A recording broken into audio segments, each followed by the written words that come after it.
So ayun guys, for today's video is magluluto na naman tayo ng suman na kamuting kahoy. So ngayon, tara, let's go!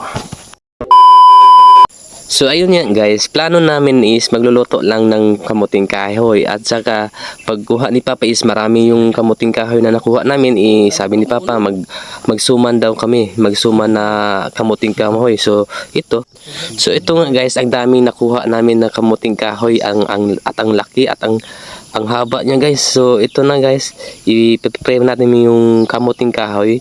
Kukuha kami ng si Papa ng dahon sa saging at saka ito pinananitan na ni Mama yung kamuting kahoy at yun guys, galing ako sa ate ko at saka kuya ko, pag-uwi ko ito tatapos na pag ni Papa pagkudkod ng banggala or kamuting kahoy na huma naman di ay niya. So ito na lang atong buhaton yung coconut, ikuskuson ukod-kuro nato ni kay saon man. So pag humana kog kudkod aning lubi, i-prepare na po to ang kamuting kahoy, itong kumutan or para mawala to yung katas sa kamuting kahoy, kay di man pud pwede nga idiretso nimo no nga wala kumuti kay ang katas kuan biya pod bati. So kailangan dyan na kumutan.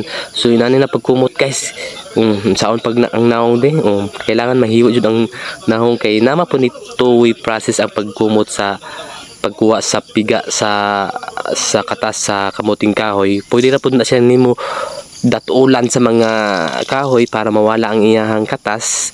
Then inani pod pagkumot, pero pabati pod lagi ang naong pag pagkumot kay di pod sayon ang pagkumot kay na tanawa lisod kay sa kumuton mura ka gagalabaan ni guys. So pag human pod ana is yun, i-prepare na nato na yan. Kung mauga-uga na, ibali na to sa pikas planggana kay timplahan naman dayon to. Dayon samtang matulog daw mi daan ay lutoon.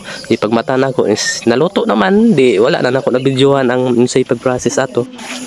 So iyon, wala na akong katabang og bugkos o puto sa suman. So ang ako tuwanan lang ani is kaon na lang diretso do. Yummy, the suman na kamuting kahoy. So ayan, luto na yung balang niya.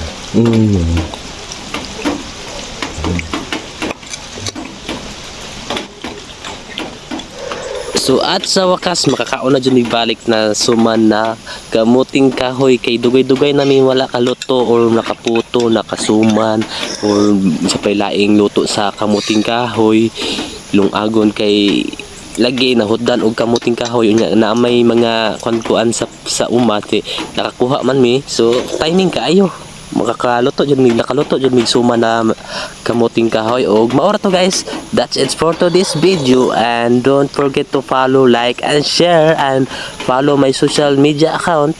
Thank you sa paglantaw and bye bye.